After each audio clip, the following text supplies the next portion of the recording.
Saúde, amada igreja, com a paz do Senhor. É sempre muito bom estar aqui, né? E hoje é um dia especial, um dia que Deus tem feito, né? Daquelas coisas que Ele faz que a gente fica sem acreditar, mas a gente sabe que Ele faz, mas a gente, mesmo assim, a gente fica, rapaz, né? É assim, né? O agir de Deus nas nossas vidas como foi falado aqui, é surpreendente. Deixa a gente sempre maravilhado, né, com as coisas que Ele vai na frente, né, fazendo. E a gente às vezes nem pensa, né, em algo assim tão maravilhoso como Ele faz, né, mas de repente Ele chega e faz, e a gente fica assim, né, um pouco abobaiado, mas é assim mesmo, né, é assim. E eu peço aos irmãos que abram aí as suas Bíblias em 2 Reis, para facilitar, 2 Reis é depois de 1 Reis, né? Não sei, acha 1 Reis, aí é logo depois.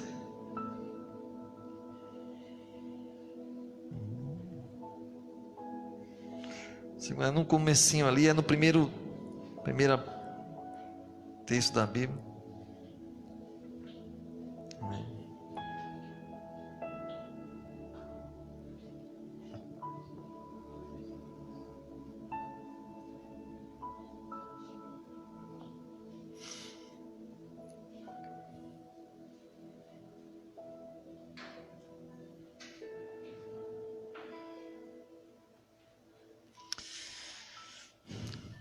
Segunda Reis, capítulo 4. Segunda Reis, capítulo 4.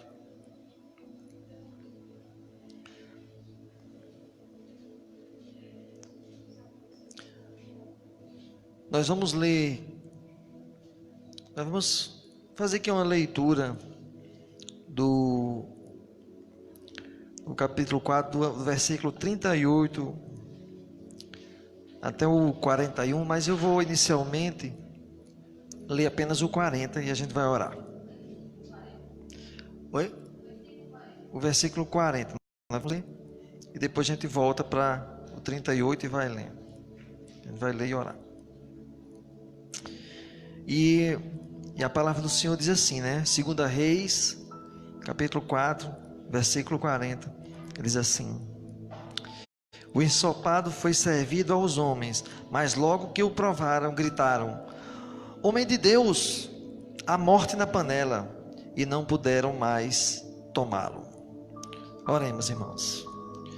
Senhor nosso Deus, Pai bondoso e misericordioso, obrigado, Senhor Deus, por nossas vidas. Obrigado, Senhor, por tantas coisas maravilhosas que o Senhor tem feito. E obrigado, Senhor, por continuar conosco, nos guiando, nos conduzindo pelos caminhos que vão levar cada vez mais próximo de Ti, Pai.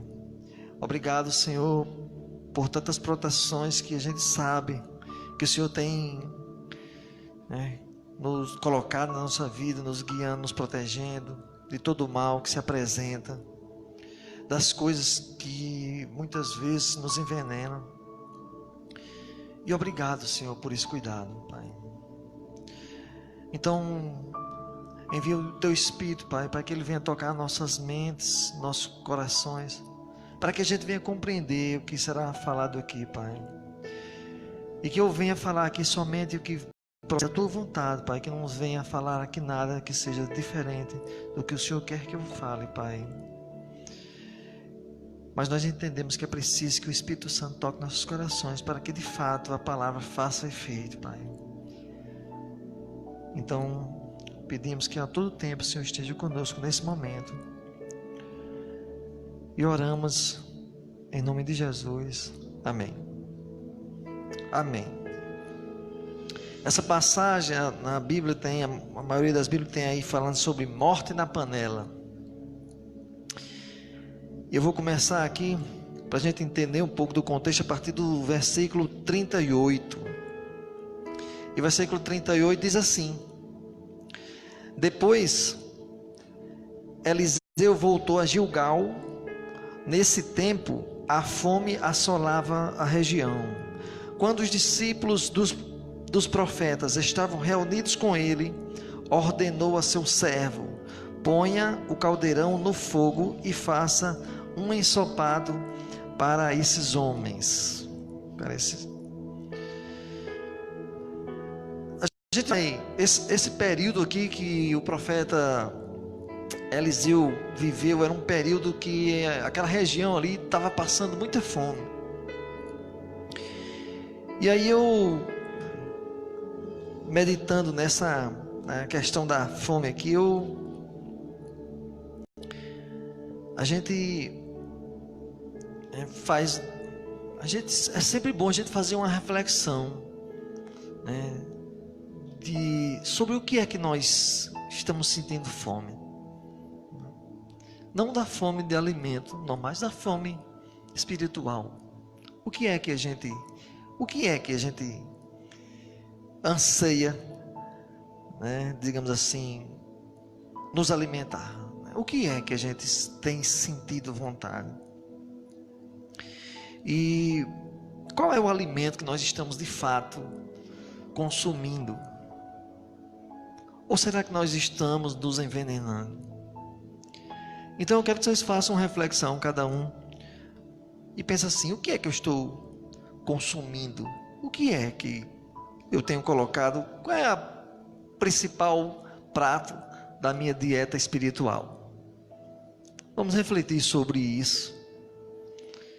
E vamos ver aqui vamos fazer aqui uma analogia com essa situação que esse profeta e esses outros discípulos viveram aqui. E vamos tentar trazer o entendimento à luz da palavra do Senhor. E você veja, né, aqui nessa situação, o profeta Eliseu, ele diz aqui que ele volta a Gilgal. Gilgal é um território que é bastante falado na Bíblia. A Bíblia fala 39 vezes desse local, chamado Gilgal. Gilgal, ele é o local quando Josué atravessou o Rio Jordão para entrar em Canaã. Eles atravessaram o Rio Jordão e aí eles acamparam em Gilgal, né?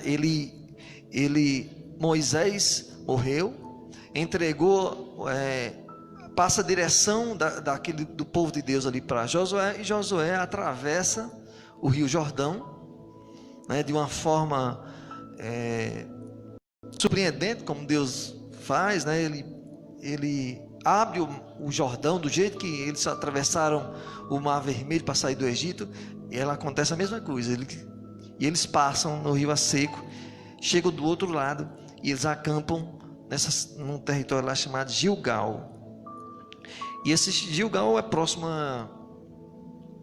claro que é próximo do Rio Jordão, e é próximo à cidade de Jericó também. E foi lá onde eles comemoraram a primeira Páscoa, né, na terra, ali já na terra prometida. Eles estavam chegando, né, na terra prometida. E aí essa região, Eliseu estava lá, né? Isso acontece muitos anos depois, né, da chegada de Josué. Então Eliseu está justamente nesse local. E Eliseu, para quem não conhece, ele era um discípulo de Elias, e ele andou 10 anos com Elias, e ele é aquele que pede a Elias o que ele chama lá de a porção dobrada. Ele pede a porção dobrada do seu espírito. E não é que ele fosse 2 vezes mais poderoso em espírito do que Elias, né? Ele queria ser, digamos assim, o primogênito de Elias, porque naquele tempo, quando o filho, o pai morria, que deixava a herança, o filho mais velho, o primogênito, ele recebia o que chamava de uma porção dobrada. Quando ele dividia lá, ele recebia uma porção dobrada. Então ele queria, quando ele disse que queria posicionar, ele está falando que queria ser o primogênito de Elias. E Elias, você vê, foi aquele que subiu aos céus num carro de fogo. É aquele mesmo que quando Jesus, ele passa tem uma experiência lá, que ele chama lá uma espécie de uma transfiguração, aí aparece lá Moisés e aparece Elias. Então você veja, né, a importância desse profeta. E Eliseu, ele pede, né, para ser primogênito de Elias. Então, e ele vinha fazendo alguns, se a gente voltar um pouquinho, você vê que ele fez aqui, ele é aquele profeta do milagre do azeite, da viúva, que estavam para levar os 2 filhos dela, e é ele que faz aquele milagre. E é ele também que faz uma mulher de Sunem, né, que chama uma sunamita, ela engravidar, ter filhos, que ela era estéril. E depois que o filho dela morre, ele ressuscita o filho dela. Então ele vem desse momento em que ressuscita o filho dela. E ele vem, por isso que a passagem começa assim: depois de quê? Que ele ressuscita o filho da sunamita. Depois Eliseu voltou a Gilgal. Nesse tempo a fome assolava a região. Quando os discípulos do profeta estavam reunidos com ele, ordenou ao seu servo: ponha o caldeirão no fogo e faça um ensopado para estes homens. E aí o que acontece? Quando a gente lembra da fome, e quando eu quero falar aqui da fome espiritual, se a gente fizer uma análise, buscar na história, o ser humano, ele sempre buscou Deus. Ele sempre, quando todas as pessoas, a civilização chega num local que não tem nada, que é um povo primitivo, lá eles ainda tinham os seus deuses, as suas formas de buscar. É uma tentativa de buscar o Deus Criador, esse que nós encontramos, né? E então a fome espiritual, todos nós sentimos e nós almejamos preencher esse vazio que cada um de nós temos, e a gente procura. E aqui eles estavam com fome, mas era com fome de comida. Então, mas a fome espiritual nós temos, e essa fome é a ânsia da gente preencher aquele vazio que a gente sente. É aquela busca, né, da gente perguntar assim: de onde foi que eu vim, quem sou eu e para onde é que eu vou? Mas essa é uma pergunta que o cristão sabe responder, porque nós sabemos que nós fomos criados por Deus, a imagem dele, nós somos filhos dele, e nós vamos voltar para ele. Esse é o objetivo de nossas vidas. Mas é interessante, né, que a gente precisa, né, estar sempre, né, na presença de Deus, até porque o pecado entra no mundo, né, através de Adão e de Eva, e você vê que todos os dias Deus estava com eles lá, todos os dias ele estava com eles, e num momento que ele se afastou um pouquinho, eles foram lá comer um alimento que Deus tinha dito para não comer. E o pecado não foi nem ter comido o alimento, o pecado foi a desobediência. Mas vamos seguindo. No versículo 39, a palavra do Senhor vai dizer assim: um deles foi ao campo apanhar legumes e encontrou uma trepadeira. Apanhou alguns de seus frutos e encheu deles o manto. Quando voltou, cortou-o em pedaços e os colocou no caldeirão do ensopado, embora ninguém soubesse o que era. O profeta Eliseu mandou fazer a comida para aquelas pessoas que estavam ali, e um deles foi lá pegar alguma coisa, foi procurar algum alimento, e achou lá um alimento, uma erva chamada trepadeira, que em outras versões, na minha NVI não diz, mas em outras versões diz que é um negócio chamado colossíntidas, e colossíntidas é uma espécie de um negócio, é uma planta com com a melancia. Ela é igual, mas ela tem a casca dela parecida com a melancia, mas ela tem um gosto parecido com o de pepino amargo. Mas eles não conheciam que planta era aquela. Não sei o que é isso. E aí o que acontece? Eles pegaram, o deles cortou aquela planta que eles não conheciam, aquele alimento que eles não conheciam, colocou na panela para dar um gostinho especial. Você sabe que a pessoa... Eu não sei se alguém já fez. Eu já fiz algumas experiências para dar um gosto. Deu muito errado algumas vezes, viu? Mas eu não sei, né? Já fez, Alain, alguma experiência dessa? De botar um negócio? Eu vou botar um negócio aqui. Meu Deus.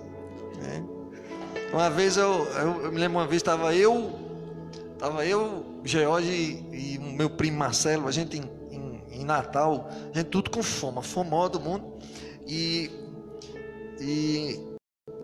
Rapaz, aí quando a gente olhou, tinha um leite e tinha os outros ingredientes, não sei o que lá. Aí, vamos comer o quê? Não sei não. Aí meu irmão George disse, George é o pai de Guilherme, disse, deixa comigo que eu vou fazer aquele negócio. Aí pegou os ingredientes, tudo botou no liquidificador, que eu não lembro nem quais foram os ingredientes, né? E aí, era tipo assim, leite, carne moída, alguma coisa assim. Aí misturou, bateu. É claro que a gente passou a noite com fome, né? Porque se a gente estava com fome, ninguém conseguiu comer aquele negócio que ele fez, né? Então, ou seja, pronto, né? Aí eu sei que o que acontece? A gente vai tentar fazer um alimento que a gente não conhece e a gente pode acabar se envenenando. É o que a gente vai ver na história aqui. Aí o que é que diz os versículos? Interessante que ele termina aqui dizendo assim: embora ninguém soubesse o que é. Eles pegam um alimento que não sabe o que é e coloca dentro, né? E aí a gente que vive no mundo, porque a gente não tem como fugir dele, né? Pelo menos enquanto o nosso Senhor não voltar. E a gente vai ver, né, que no mundo existem muitas filosofias que vão de alguma forma nos envenenar. A gente participou de umas palestras, Glícia estava lá, né? E a gente viu muitas coisas, né? A gente viu muitas coisas, muitos conceitos, e eu até anotei algumas delas aqui, que é o humanismo. O humanismo, a gente tira Deus do trono e a gente coloca o próprio homem no trono. A gente não precisa mais de Deus. Inclusive muitos que acreditavam diziam que Deus está morto, porque o homem evoluiu tanto que não precisa mais de Deus. Aí tem o individualismo, que a gente só pensa em nós mesmos. Aí tem o hedonismo, que o importante é o prazer. Se tiver bom, se estiver gostando, então tá ótimo, tá bom. O materialismo, que a gente fica preocupado só com o que tem. O relativismo, onde cada um acha que tem a sua própria verdade. Não, a minha verdade é uma, a sua verdade é outra. Mas é tudo mentira, né? A verdade, a gente sabe que só vem de Jesus, como foi falado aqui em Libras, né? Eu sou o caminho, a verdade e a vida. É Jesus Cristo, né? E aí tem a ideologia de gênero também, que você vê muitos que defendem que é isso, mas para os outros, mas para si ou para a família não tem, né? A gente eu conheço uma pessoa que viu o sobrinho e quando ele foi crescendo, disse, vixe, ainda bem que ele não vai ser como eu. O rapaz era homossexual, mas ele não queria que o sobrinho fosse. E aí tem também o feminismo que começa com um pensamento em defender as mulheres, mas que hoje tem uns negócios assim que eles condenam a maternidade, né? Condenam a maternidade, dizendo que o útero é como se fosse uma prisão. E aí você vai ter os pensamentos comunistas, os pensamentos socialistas. Você vê que o cristão hoje ele é perseguido no mundo pelos muçulmanos, mas a maior perseguição do cristão acontece na Coreia do Norte, que não tem religião nenhuma lá, mas são um país comunista, então eles combatem, eles perseguem, onde o cristão sofre a maior perseguição. E aí tem também o que a gente chama de marxismo cultural, que boa parte dessas coisas que eu falei vem dele. E dali surge também uma teologia chamada teologia da libertação, que impregnou a Igreja Católica e tem se espalhado também um pouco pelas as igrejas evangélicas, e a gente precisa conhecer, porque elas são como essa colossíntena, bonitinha assim, você olha, é bonito, vou botar na comida, tem aquela aparência de, quando você olha superficialmente, é bonito, mas quando você vai examinar à luz da palavra de Deus, a gente encontra vários conceitos anticristãos, que vão aos poucos nos afastando de Deus e nos envenenando. É isso aqui que as universidades afastam os jovens que entram para lá. A gente sabe disso, né, Gilmar? A gente estava lá, a gente sabe que a gente viveu lá, não é? A gente sabe, Vinícius também sabe como é que acontece esses pensamentos. E quando a gente vai analisar os autores dele, as pessoas que defendiam esses pensamentos, aí é que a gente vai confirmando, né, que são coisas que levam para a destruição. Porque depois que a gente começa a ler a Bíblia e você começa a entender, e quando a gente faz uma análise sobre os autores, eu sempre digo isso, eu tenho sempre dito isso, vamos olhar como foi que viveu os autores dessas passagens, vamos analisar direitinho o que é que eles pregam e o que é que eles vivem, e qual é como se aconteceu o percurso da vida. Muitos deles são mortos, mas são mortos por defender a palavra de Deus, mas eles não são mortos em situações assim, onde a pessoa muitas vezes perde, né, digamos assim, a vontade mesmo a vontade de viver, a vontade de buscar o Senhor. Tem algumas situações como o próprio Elias, né, que ele em alguns momentos fica fragilizado, mas ele foi o cara que subiu, né, os céus numa carruagem de fogo, né? Deus aparece para ele, né, numa brisa. Então nós temos o Senhor para nos conduzir, nos proteger, né? Mas é preciso que a gente não se envenene com isso aqui, com essas coisas que o mundo vem nos apresentar, né? E a gente vê isso em tudo que é canto, e às vezes a gente nem percebe. É como diz a palavra aqui, embora ninguém soubesse o que era, a gente não sabe nem o que é, e a gente fica às vezes provando e não sabe que está se envenenando. Então a gente tem que buscar conhecimento. Oséias diz assim, que o meu povo perece por falta de conhecimento. E quando ele vai falar isso, ele vai falar várias coisas, inclusive combatendo os próprios sacerdotes naquele tempo, né? Você vê que tem teorias como essa teologia da libertação, tem também a teologia da prosperidade, né? São coisas que vêm dos sacerdotes e estão nos envenenando, né? E como é que a gente se livra disso aí? Nós vamos descobrir, né? Todas essas coisas levam a alguns pecados, como imoralidade sexual, embriaguez, seja por bebida alcoólica, seja por droga, são coisas que vão nos envenenando, e também idolatria, né? E em Colossenses 2,8 diz assim: tenham cuidado para que ninguém os escravize a filosofias vãs e enganosas, que se fundamentam nas tradições humanas e nos princípios alimentares deste mundo, e não em Cristo. Cuidado com as sutilezas, cuidado com esses venenozinhos que o mundo vem colocando ao nosso redor, que por falta de conhecimento da palavra de Deus, a gente acaba se envenenando.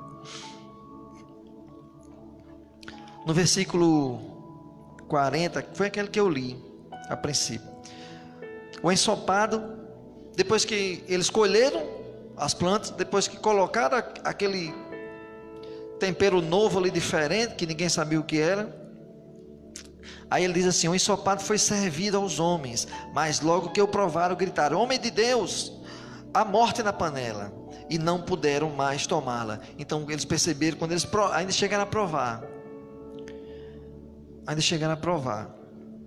e aí mas já estava feita a comida, né? Já estava feita a comida, por sorte que eles perceberam, mas às vezes a gente nem percebe. Tem alguns venenos que só vão fazer efeito depois. Esses aqui eles conseguiram perceber. e avisaram ao profeta. Avisaram ao profeta, né? E aí eu vou trazer aqui um pensamento de como é que a gente se envenena, né? Trazendo para o ponto de vista espiritual, como é que a gente se envenena? Eu vou trazer 3 formas. Uma é pelos olhos. A gente se envenena pelo que a gente vê. Aliás, pelos olhos, um dos pecados que o olhar causa é a cobiça. É a cobiça. E hoje uma das coisas que perturba muito, principalmente os jovens, é a pornografia. A pornografia que hoje é mais fácil acesso, né? Todo mundo tem um celular, né? E não só os jovens, adultos também. Casamentos são destruídos por causa disso. Por causa disso, né? E é tão... Aí eu vi uma piada que o jovem dizia assim: 2 rapazes se encontravam e diziam, mas irmão, eu estou muito perturbado, pai, com essas pornografias, não consigo me afastar disso. Aí o cara disse: homem, você não faça isso, porque de repente Deus, para livrar você disso, vai que Deus queira lhe cegar. Aí ele ficou com aquele pensamento. Aí chega em casa, aí não suporta aquilo, né? Não suporta. Aí ele vai ali o computador e diz: eu vou riscar ao menos um olho, né? Já está envenenado. Ele já está envenenado, né? Ele já está envenenado. Mas nós vamos descobrir como é que ele vai, né, sair desse veneno. Outra forma de se envenenar é pelos ouvidos, né? É pelo que a gente ouve, pelo que a gente ouve. E a gente ouve muita coisa, mas uma das coisas que também nos perturba, já que a gente está falando aqui a gente tem aqui uma banda hoje, né? Aqui tocando. A música, ela tem a capacidade também de nos envenenar, né? Algumas pessoas que vieram do mundo, em alguns momentos, em festas, em coisas, aquela bocado de gente dançando músicas e empolgado naquilo ali. Você vê que tem músicas que a letra é só as cachorras, aí faz né? Ainda faz o latido, né? Horrível aquilo ali, né? E aí naquela animação, aí, né, a pessoa fica ali, acaba passando dos limites em tudo. Passa dos limites, na empolgação da multidão. E isso vai nos envenenando também. É isso que nos envenena. É uma das formas, existem muitas, eu estou citando algumas. E é por isso que eu digo a importância do louvor, né? Como é importante o louvor. Vamos ouvir, né? Quando a gente estiver em casa, vamos botar um louvor, vamos botar o celular, vamos ouvir, porque esse alimento é importante, sim. Quem foi que não chorou, né, ouvindo, né, a palavra de Deus através da música? E você pensa assim, você entende, né, que o Espírito Santo diz assim: ó, isso é para você. Às vezes nos cobrando, mas às vezes, né, nos acalmando, nos dando confiança. Porque a palavra de Deus tem poder até na letra de uma música. E Efésios capítulo 5, 19 diz assim: falando entre si com salmos, hinos e cânticos espirituais, cantando e louvando de coração ao Senhor. Vamos cantar e louvar ao Senhor de coração, de coração. E outra forma da gente se envenenar é pela boca. Mas é interessante, né? A forma do envenenamento pela boca é diferente, porque não é pelo que a gente come, né? Em Mateus capítulo 15, o versículo 11, Jesus vai dizer assim: o que entra pela boca não torna o homem impuro, mas o que sai de sua boca, isto o torna impuro. É o que sai da boca que torna o homem impuro. E aí os discípulos, quando ele disse isso, os discípulos não entenderam. Aí, como sempre, quando eles estão separados num canto, aí eles vão e perguntam a Jesus: "Eu não entendi, como foi aquele negócio que a gente não entendeu não?" E aí Jesus diz assim, a partir do 17: não percebem que o que entra pela boca vai para o estômago e mais tarde é expelido, mas as coisas que saem da boca vêm do coração. E são elas que tornam o homem impuro, pois do coração saem os maus pensamentos, os homicídios, os adultérios, as imoralidades sexuais, os roubos, os falsos testemunhos e as calúnias, porque o coração do homem é corrupto. É por isso que a gente precisa nos esvaziar de nós mesmos e se encher de Cristo. É por isso que a gente tem que fazer isso. E aqui, como é que a gente vai fazer para a gente ficar bom nesse veneno, né? 41. Então, quando disseram: "Olha, tem morte na panela, a comida está envenenada."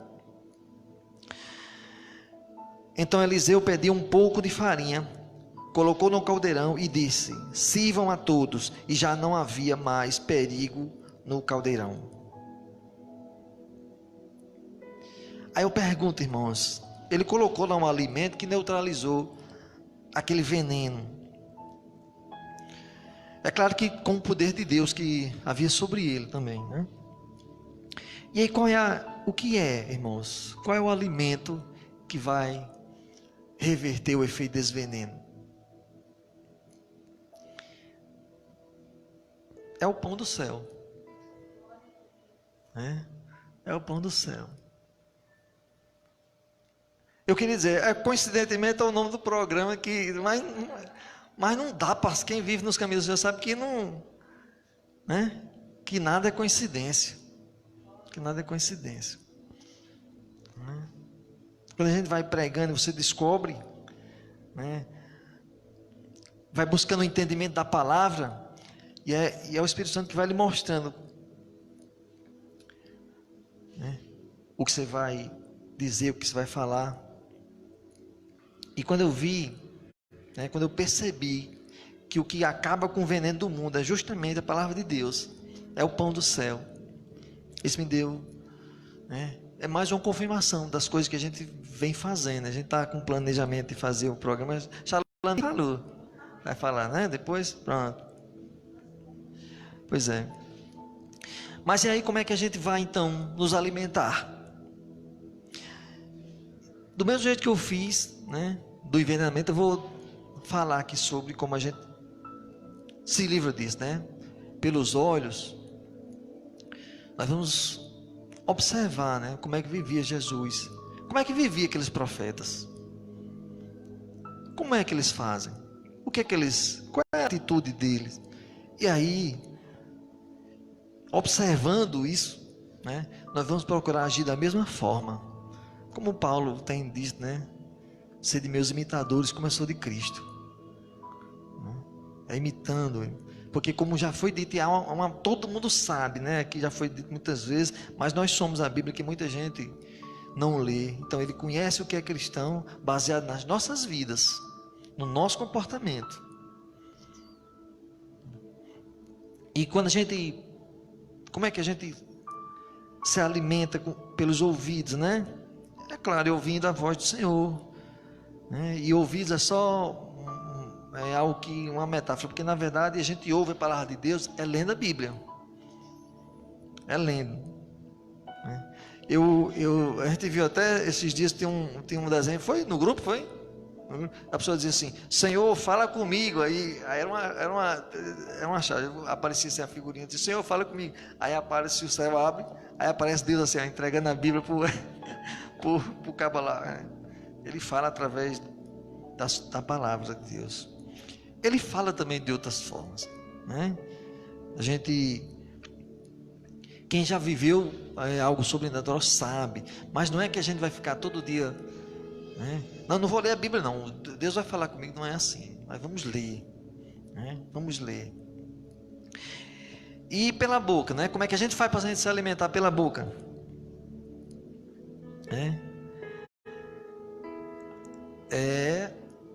interessante também, né?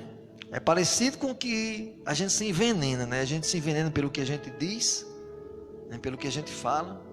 Porque quando a gente começa a insultar alguém, quando a gente diz coisas más para aquelas pessoas, antes da gente dizer, a gente já criou aquele sentimento no nosso coração.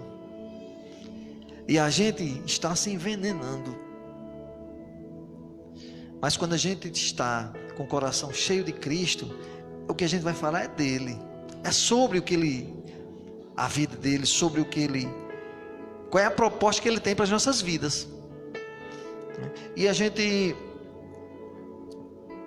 e tem uma experiência que a gente vive, que é o seguinte: você vai buscar o Senhor, você vai se alimentar dele, você vai buscar a palavra, você vai ouvir louvores, você vai ler, vai entender o que ele está dizendo, vai orar, vai buscar.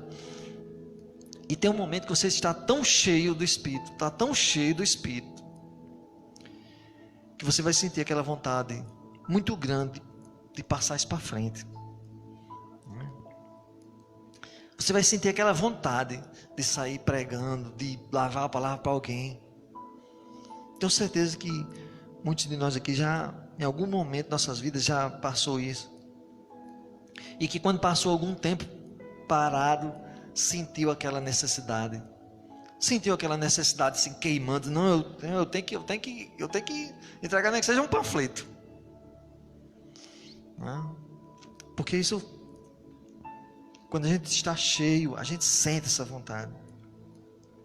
Marcos capítulo 16, 15 e 18 diz assim: e disse-lhes: vão pelo mundo todo e preguem o evangelho a todas as pessoas. Quem crê e for batizado será salvo, mas quem não crê será condenado. Estes sinais acompanharão os que creem. Em meu nome expulsarão demônios, falarão novas línguas, pegarão em serpentes, e se beberem algum veneno mortal, não lhes fará mal nenhum. Imporão as mãos sobre os doentes, e eles ficarão curados. Isso é uma pessoa que está cheia do Espírito. É alguém que está buscando, que está orando, que está sentindo naquele no coração a vontade de pregar, a vontade de passar para os outros o que está inundando seu coração, né? Que é a palavra de Deus. E quando a gente está assim, esse alimento que não vai permitir que os venenos do mundo venham nos contaminar, é esse alimento. E aí a gente vê, quando ele termina essa passagem aqui, né, do caldeirão que ele resolve, aí logo em seguida ele conta aqui, ele fala que é o milagre dos pães, que é parecido com o milagre dos pães que Jesus faz também.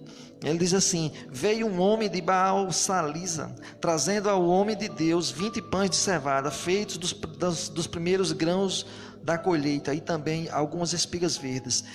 Então Eliseu ordenou ao seu servo: sirva a todos. Ele ordenou ao seu servo: sirva a todos. O auxiliar de Eliseu perguntou: como poderei servir isso a 100 homens? Eliseu, porém, respondeu: sirva a todos, pois assim diz o Senhor: eles comerão e ainda sobrará. Então ele serviu a todos, e conforme a palavra do Senhor, eles comeram e ainda sobrou. E aí a gente vai ver, né, que essa mesma passagem está lá também, né, em Mateus 14, uma passagem muito parecida, né, que é a multiplicação dos pães.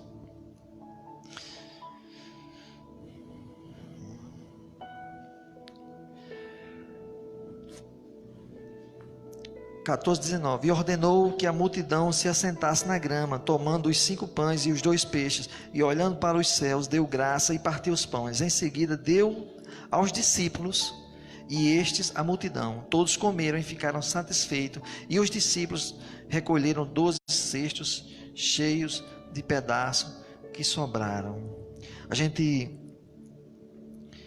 Essa vontade que a gente tem de pregar o evangelho, essa vontade que a gente tem de anunciar a palavra de Deus, ela é como se fosse uma energia que acende a lâmpada. É como a lâmpada que está ligada na energia ou na bateria, e a energia passa pela lâmpada, e ela faz a lâmpada acender. É isso que faz o cristão brilhar desse jeito. A energia que passa por nós. E quando a gente está pregando o Evangelho, essa energia passa por nós. E é que vai nos transformar na luz que Jesus vai dizer. Mas é assim que nós estamos cheios do Espírito Santo. É cheio do Espírito Santo. É quando a gente está alimentando as pessoas que estão com fome. E a gente vai ver que essa passagem de Jesus aqui, né? Depois que ele manda os discípulos, porque quem é que ele faz? Ele sempre, do jeito que o profeta Eliseu mandou o servo dele alimentar as pessoas, Jesus faz a mesma coisa. Ele manda os seus discípulos fazer isso. E essa ordem a gente já recebeu. A gente já recebeu de alimentar, né, aqueles que estão com fome. E o interessante é que depois dessa passagem de Mateus aqui, é depois dessa passagem que Jesus anda sobre as águas e que Pedro também anda. Então é pregando a palavra de Deus, é fazendo o que Deus mandou a gente fazer, que a gente vai viver as maravilhas que Ele tem reservado para cada um de nós, né? Então vamos nos alimentar da palavra de Deus, vamos nos alimentar do pão da vida e vamos viver as coisas extraordinárias que Deus tem para fazer nas nossas vidas. Porque eu costumo dizer direto aqui, a gente só precisa fazer o simples. O extraordinário é Deus quem faz, né? E Ele tem feito muito, né, irmãos? Ele tem feito muito nas nossas vidas. Às vezes a gente esquece, mas Ele faz muito, né? A gente viveu aqui um momento desse aqui. Todos que estão aqui estão presenciando o agir de Deus, né, na vida uns dos outros, né? Vamos pregar o Evangelho a toda criatura, até aos que não podem ouvir, né? Porque Deus, Ele ama os surdos também, não é? Micaela tivesse aqui, ela, né, está também estudando para ensinar, né, aqueles que não podem ouvir, né? Vamos lá, vamos se alimentar, vamos procurar mais esse alimento para que a gente não seja envenenado pelas coisas do mundo e vamos viver as coisas extraordinárias que Deus tem para a gente, para cada um de nós, para que a gente não esteja em algum momento aqui contando a experiência de outras pessoas, que é importante a gente contar. É importante que a gente conte, o pastor fez isso, tem um testemunho que Shalom colocou no vídeo, ele vai compartilhar aí, que ele conta algumas experiências, e muitas pregações as pessoas contam experiência e testemunho de outras pessoas, é importante, mas vamos viver as nossas também. Vamos viver as nossas, e a gente vive as nossas no caminhando com o Senhor, né? Porque o extraordinário é Ele quem faz. Amém, irmãos? Agradeço ao